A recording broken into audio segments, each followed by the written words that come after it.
Good afternoon, everybody, and welcome to this important town hall on June 4th, 2020.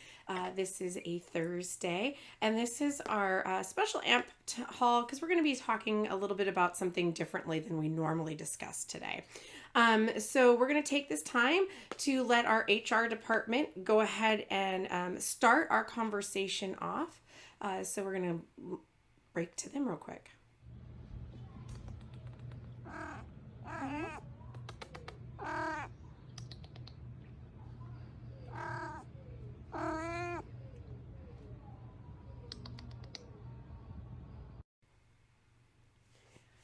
Thank you for that, HR department. So to cap and go over what she was sharing with us, we're going to be having some very deep and hard conversations about understanding bias and racism today. And these are very hard conversations to have, and they're very effective at getting points across and getting people motivated and involved. And we got to see a little bit of that in action in our community yesterday, as of Newport Beach had their own protest. And we have a couple photos from that to share with you as well. So we're going to go ahead and share that with you guys.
As you guys can see, a lot of the community showed up. There was representation, strangely enough, from both sides of the argument there in Newport Beach, but predominantly a lot of people showing their support, showing their understanding, getting out there and wanting to be involved in the movement.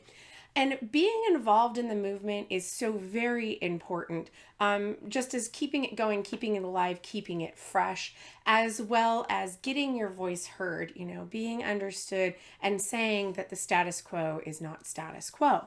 But this is a really hard, deep conversation. This isn't something that is solved in a single conversation. It's not solved in a single sit down. And we're going to get into that a little bit, how to even start these conversations, how to broach these subjects, how to have a positive interaction where learning occurs. And that's what we're going to talk a little bit about today. We're going to start with our usual self-check-in. And this one is really important now as it is at any other time, especially as people are growing and they're learning. Things make emotional. Take time to check in with yourself. Are you feeling really, really defensive? Are you feeling attacked? Are you feeling targeted? Are you feeling let down? Are you feeling, overwhelmed? Are you feeling put out? All of these emotions are you're going through and working through the subject matters. And that's really important at this time to take that check-in time. We're going to go ahead and talk about bias and where bias comes from, because ultimately racism is boiled down into a bias. And we, as our brains are thinking, have several biases already built into us. And the first part of learning as an individual, as an adult, is identifying these biases. As children, we train them with these biases. We adults start very early teaching children biases, whether we're aware of it or not. And then most of the time, it's going underneath the radar and we don't understand we're actually passing it on. So we're going to talk a little bit about the different types of biases that are effective right now and talk about making us aware of these biases. So that way when we are having conversations and we're working on ourselves, we can be working on identifying and stopping these biases. We're going to talk about anchoring effect. So the very first one we're really going to focus on is anchoring effect. And this is a bias that tends to be when you get data very first. And a really good example of this not using the race card is the fact that masks were told at very first that they weren't doing anything for us. And we anchored with that information. We took that information and said, okay, they don't do much for us. And as time went on and as data sets came in, we heard that those had changed. And so now that we know a little bit more, we know that masks do help a little bit. But it is so hard to change the bias of the people that anchored in, that got their first data saying that masks didn't do anything.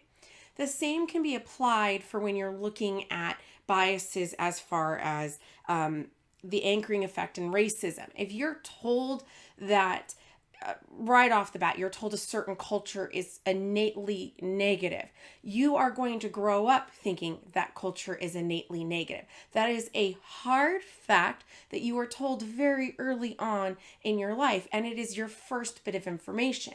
And our brain tends to take that information and almost make it permanent because it's what we started all of our information off of.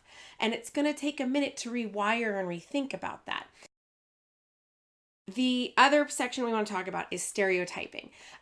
So there is, as you saw from that first images, there's a ton of biases. There's on average between 12 and 15 identified and discussed.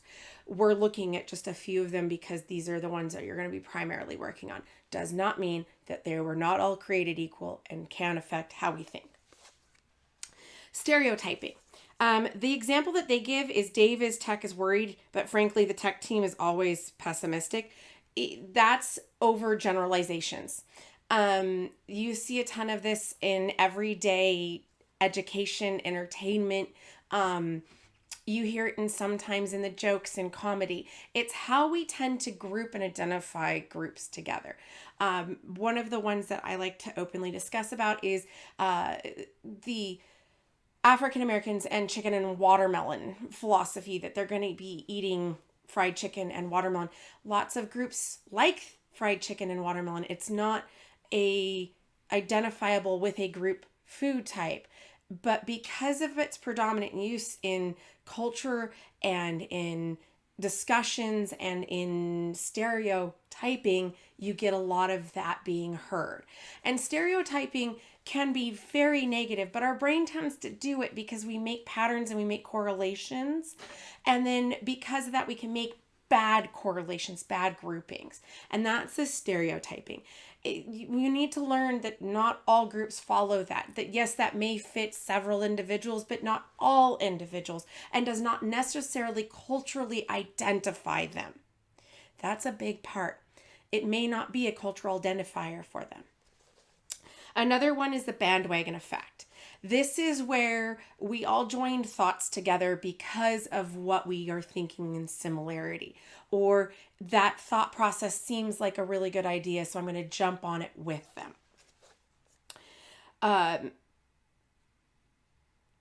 It can be very detrimental and it could be very hard because the bandwagon is so easy to join. It's this can, the rioting is a bandwagon because you see somebody doing it and you think it's a brilliant idea and you go along with it. There also plays mob mentality into that, so don't necessarily take that as a hard fact. But if you hear somebody spouting something that isn't necessarily right information but seems close enough to right, that can be bandwagon as well. Courtesy bias is giving the opportunity or a conclusion, an opinion or conclusion that is viewed as more socially acceptable to avoid confrontation. Now, this is something you will hear a lot of during this time because people are not innately changing overnight. We are not learning and understanding new viewpoints, not appreciating and understanding other people's perspectives. And so often we will agree just for the sake of agreement's sake so that there is no conflict. That doesn't necessarily mean that they're going home and not having internal conflict. They're not necessarily living a biased life. They're just agreeing for the sake of agreement. And then there's the status quo bias. These ones are primarily, or I'll go into status quo real quick. Status quo is things are okay as they are. And the discussion with this bias is that change is hard, change is rough, change is difficult, change is oh so uncomfortable. Yet it is the motivating force for making difference and improving things. Sometimes it can be for the bad too. What it is in the fact is that not taking a stance, not making a change is in its own self a change. So by not having an opinion, not doing anything, you are in act saying that everything as it is okay. And that's that status quo bias. It's the if we change things, it gets really uncomfortable. It might not be for the right. I don't know if this is right. I don't know if this is the correct thing we should be doing. That's because that fear of the unknown creates that it's okay where we are. That statement, the devil we know is better than the devil we don't know, that can be about the status quo change. And that is because what you don't know can be worse than what you do know. But I know that if things are bad, you should definitely look into changing them. And so this is going to be a little bit what we talk about are these different biases.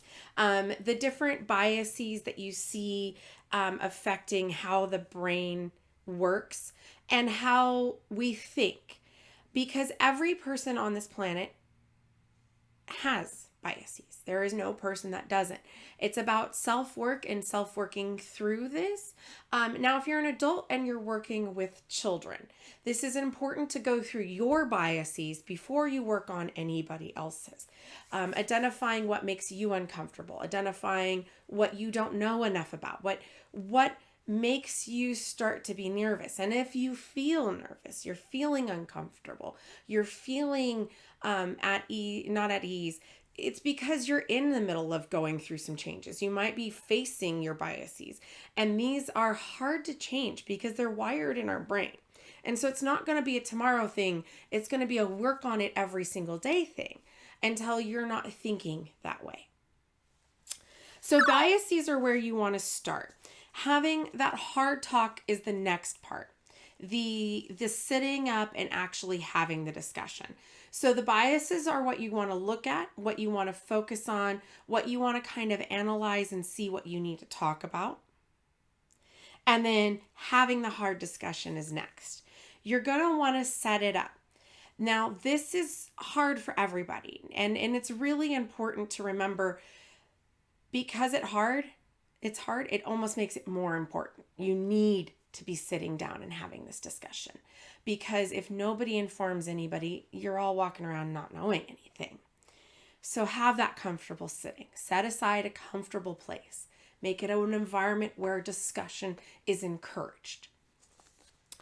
Do your research before you sit down to have this discussion, especially being a parent, going in and looking at what points you want to bring up as a parent, what ideas you want to share as a parent, and want to discuss with your children. How do you want to share it? Expanding your horizons before you expand their horizons. And having research to back when they ask the why questions, because they will. And those why questions can be really hard. Why do people hate? Well, people hate because they don't know any better, because they haven't learned to get along and they haven't learned to see what the similarities and differences are. Their bias.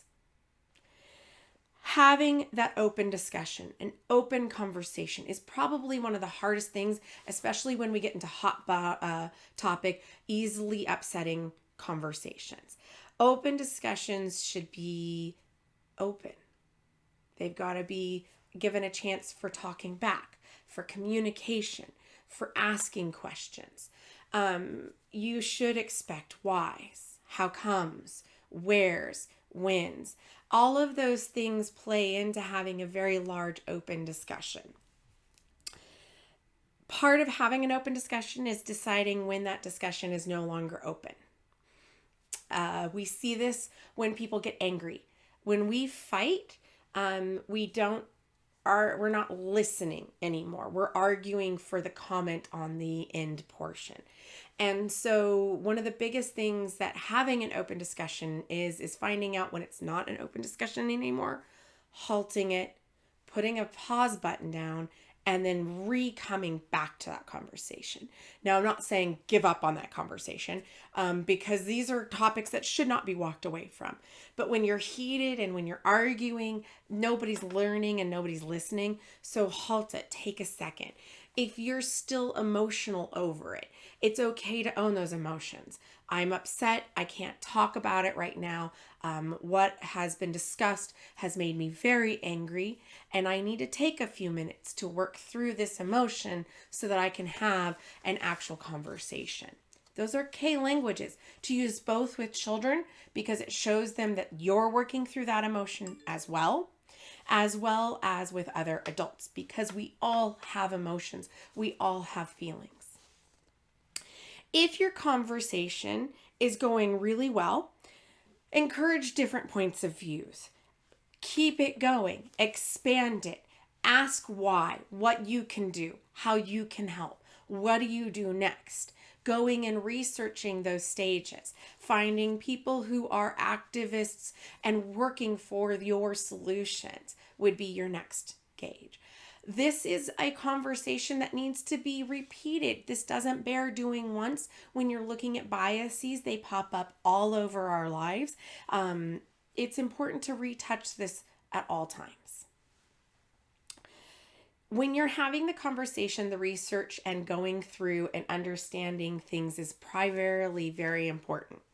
And that's where you're going to be seeing some of the things that we've tied in down below.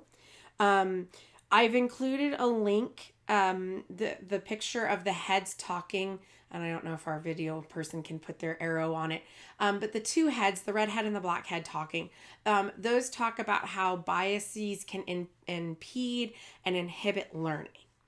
And this is one of the points that we make when I have the conversation where I'm like, sometimes you're talking to nobody, because some people are already mindset. And you can't alter that without giving them the tools to alter their mindset. So having conversations with them is going to do no one anyone good because they're not ready to learn yet. And that's something to understand as well. So that's in there. That's a video. It's about a 5-minute video. It's worth watching just to understand even why some people, you can take them, you can lead them, you can show them the writing on the wall, and they just don't get it. This will help you understand why.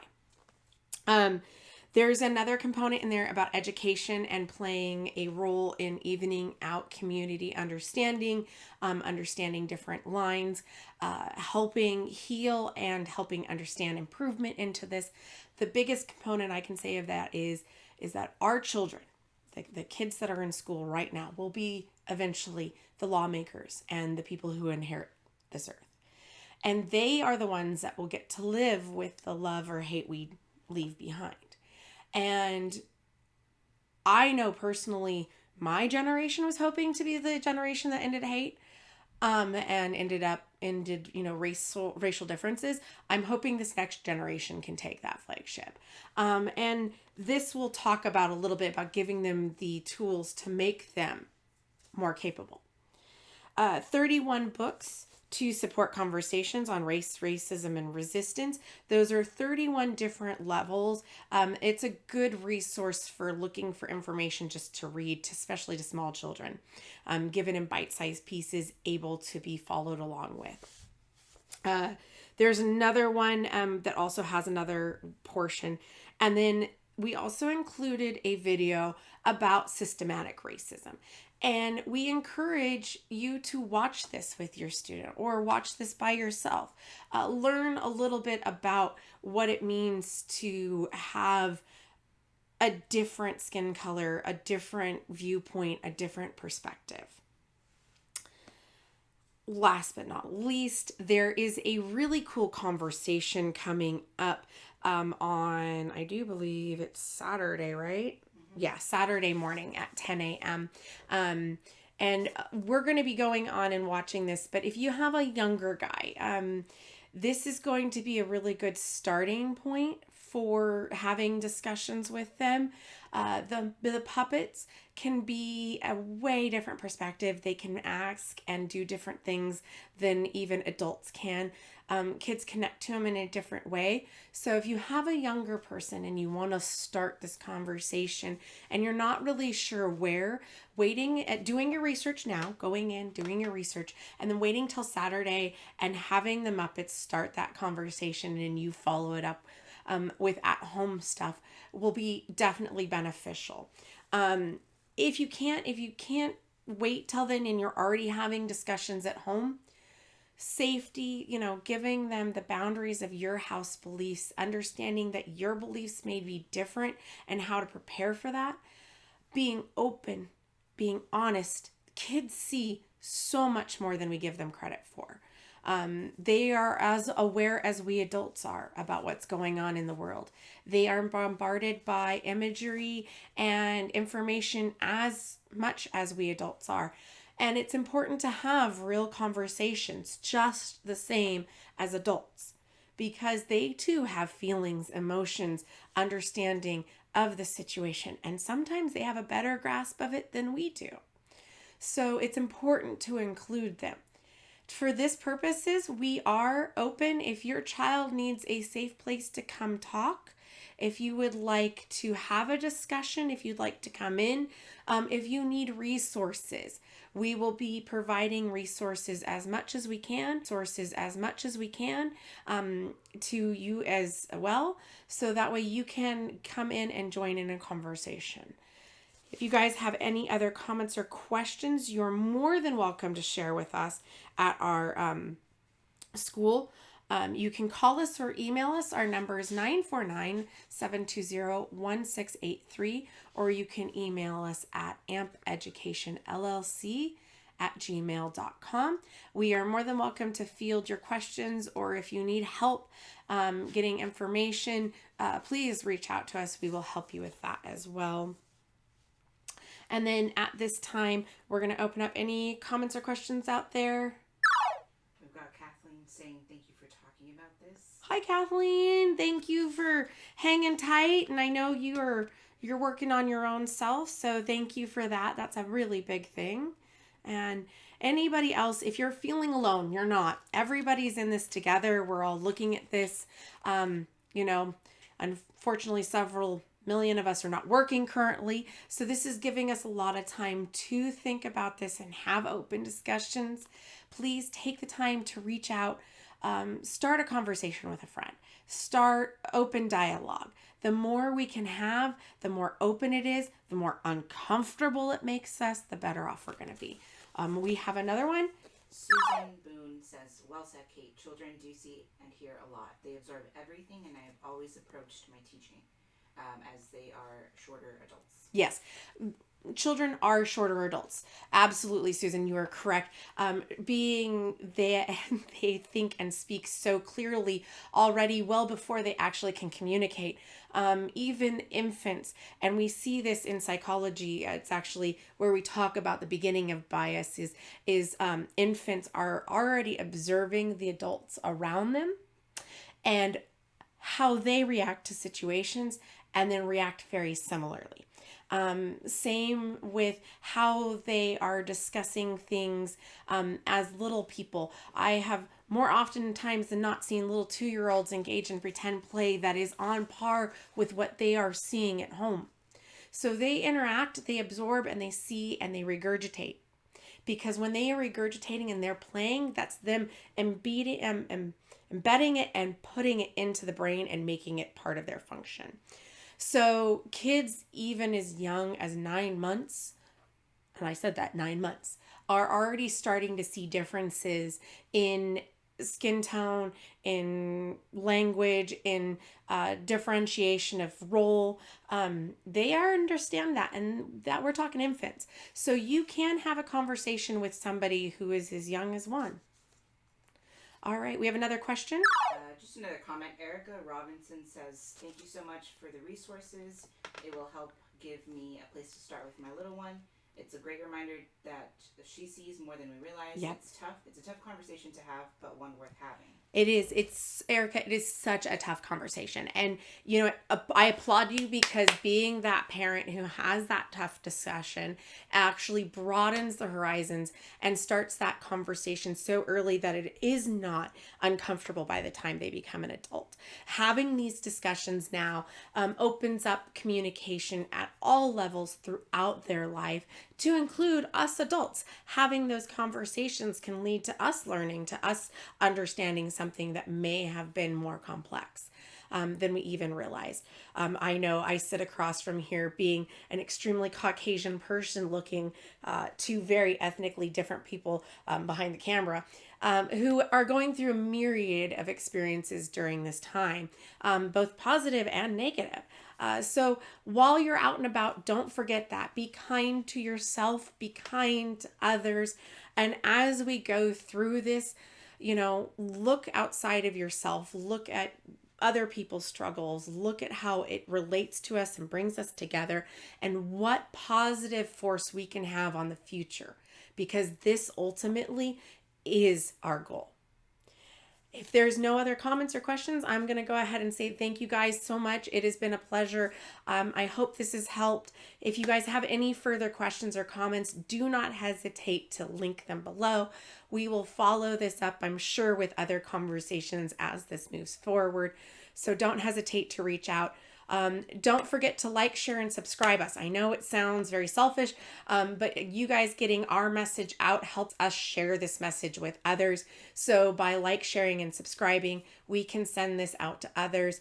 If you know somebody who is in your family who needs to see this video, send it to them and encourage them to reach out to us. We have counselors and we have others who can help them work through some of this as well. So from all of us here at AMP, have a wonderful, educational, hard discussion. And we hope to see you guys here back next week.